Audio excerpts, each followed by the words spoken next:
तो आज का हमारा टॉपिक है पैरेलल पैरेलल प्लेट कैपेसिटर का कैपेसिटेंस निकालना जब उसके बीच में ये डाइलेक्ट्रिक स्लैब लगा हो। तो सबसे पहले हम देखते हैं नॉर्मल फार्मूला कैपेसिटेंस का। पैरेलल प्लेट कैपेसिटर का जो कैपेसिटेंस का फार्मूला है तो आप लोग को देखे होंगे A epsilon naught by D होता है, ठीक है। और इसके बीच में मतलब ये डाइलेक्ट्रिक स्लैब नहीं रहे तो इलेक्ट्रिक फील्ड जो वर्क करेगा वो क्या होगा, ई नॉट का वैल्यू आपका क्या हो जाएगा, सिग्मा बाय एप्सिलॉन नॉट होता है। आप लोग पढ़ चुके हैं कि डाइलेक्ट्रिक स्लैब नहीं हो तो ये सिग्मा एप्सिलॉन नॉट होगा। जब इसको सिग्मा का वैल्यू रखेंगे तो क्यू ए एप्सिलॉन नॉट के बराबर हो जाएगा। तो ये जब डाइलेक्ट्रिक स्लैब नहीं है, जब डाइलेक्ट्रिक स्लैब इसमें लाया जाता है तो क्या चेंजेस आते हैं। देखिए यहाँ पैरेलल प्लेट कैपेसिटर इसका प्लस चार्ज और इधर माइनस चार्ज है। ड्यू टू दिस डाइलेक्ट्रिक, इसके कारण जब डाइलेक्ट्रिक स्लैब डालते हैं इसमें तो इंड्यूस चार्ज हो जाता है। एक इलेक्ट्रिक फील्ड इसके अगेंस्ट में वर्क करता है, मतलब कि ये जो इलेक्ट्रिक फील्ड है मेरा, ये इधर से पॉजिटिव टू नेगेटिव जा रहा है। तो इन दोनों चार्ज के कारण इस डाइलेक्ट्रिक स्लैब पे पोलराइजेशन होता है और इस पोलराइजेशन से क्या होता है, प्लस की और इस डाइलेक्ट्रिक स्लैब का जो चार्ज है इस प्लस की तरफ, इसका अंदर वाला माइनस चार्ज इधर चला जाता है, सेपरेट हो जाता है। मतलब इसका जो अंदर में प्लस माइनस एक जगह है, ये प्लस चार्ज के कारण ये माइनस इधर आ गया और ये माइनस के कारण इस डाइलेक्ट्रिक स्लैब का प्लस इधर आ गया, तो पोलराइज्ड हो जाता है, ठीक है। और जिसके कारण ई आई इलेक्ट्रिक फील्ड वर्क करता है इसमें, मतलब इसके अंदर जो एक इलेक्ट्रिक फील्ड लग रहा होगा वो इस डायरेक्शन में लग रहा होगा, ठीक है। अब चक्कर क्या है कि ये ई, अब हमको इस डाइलेक्ट्रिक स्लैब का टोटल इलेक्ट्रिक फील्ड चाहिए, सिर्फ इसका, ये अंदर वाला पार्ट का टोटल इलेक्ट्रिक फील्ड। तो इसका जो टोटल इलेक्ट्रिक फील्ड होगा ये ई नॉट बाय माइनस ई आई होगा। ई आई मतलब इसका जो इलेक्ट्रिक फील्ड अभी इंट्रोड्यूस हुआ, नया इलेक्ट्रिक फील्ड। तो ये जो टोटल वैल्यू हमेशा होगा ना, ये ई नॉट बाय के बराबर होगा। के क्या है, डाइलेक्ट्रिक स्ट्रेंथ। मतलब आपका जो अंदर वाला इलेक्ट्रिक फील्ड है, इन दोनों सॉल्व करके हमेशा इतना ही आएगा, ई नॉट बाय के बराबर, ठीक है। अब देखते हैं हम लोग कि इस टोटल जो मेरा जो सिस्टम बना है इसका पोटेंशियल क्या होगा, पोटेंशियल डिफरेंस। तो देखो पोटेंशियल हम लोग जानते हैं, एक नॉर्मल फार्मूला पोटेंशियल का होता है V is equal to E into D, ठीक है, मतलब इलेक्ट्रिक फील्ड इंटू डिस्टेंस। तो अब तो इलेक्ट्रिक फील्ड दो जगह बटा है ना, इलेक्ट्रिक फील्ड क्या हुआ है, दो जगह बट गया है। एक तो इसके अंदर इलेक्ट्रिक फील्ड है और एक बाहर में, तो दो टाइप में इलेक्ट्रिक फील्ड हो जाएगा, है ना। तो इसलिए जो पोटेंशियल है भी उसको भी क्या होगा, इसका अलग होगा और इसका अलग, मतलब दोनों का जोड़ना पड़ेगा हमको पोटेंशियल, है ना। तो क्या होगा, V1 प्लस V2 लिखेंगे। इससे अच्छा हम लोग लिखते हैं कि पहले बाहर का पोटेंशियल क्या होगा। तो इलेक्ट्रिक फील्ड इनटू डिस्टेंस होता है, तो बाहर का इलेक्ट्रिक फील्ड क्या है, ई नॉट। और डिस्टेंस क्या होगा, तो देखो इतना से इतना दूर और इतना से इतनी दूर है ना, यानी टोटल में अगर हम टी माइनस कर दे तो इतना दूर का निकल जाएगा, डी माइनस टी।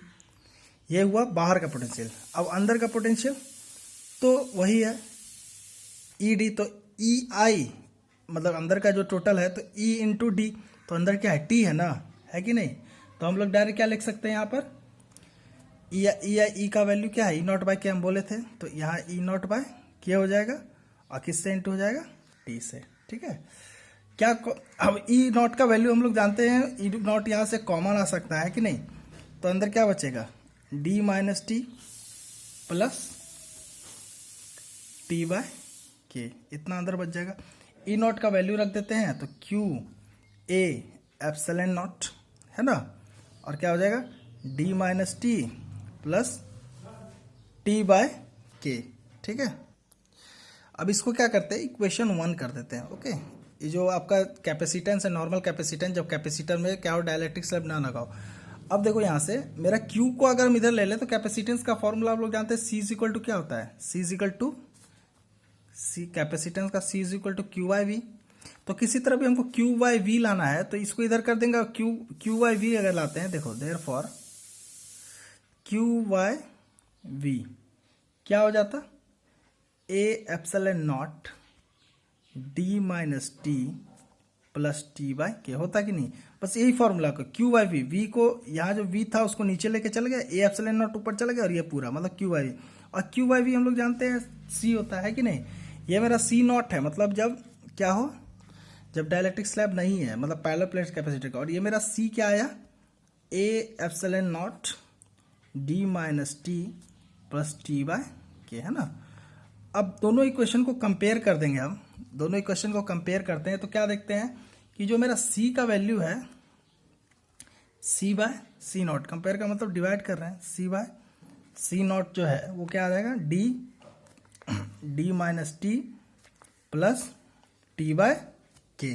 ठीक है, अब क्या है, सी उधर चला जाएगा, है कि नहीं, तो सी इज इक्वल टू क्या हो जाएगा, C naught D by D minus T plus T by K. तो ये मेरा क्या है, कैपेसिटेंस का वैल्यू आ गया, कब, जब मेरा क्या लगा हो, डाइलेक्ट्रिक स्लैब लगा हो। ठीक है, क्लियर है। अगर सी का वैल्यू बहुत ज्यादा होता सी नॉट से, क्या होता, सी का वैल्यू काफी ज्यादा होता सी नॉट से,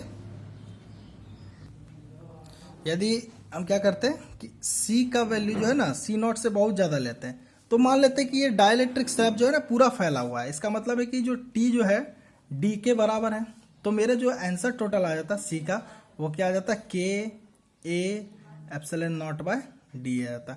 मतलब सीधा लिख सकते हैं एप्सिलॉन नॉट बाय डी किसके बराबर है, सी नॉट के सी नॉट। ठीक है, ये मेरा टोटल कैपेसिटेंस आ गया।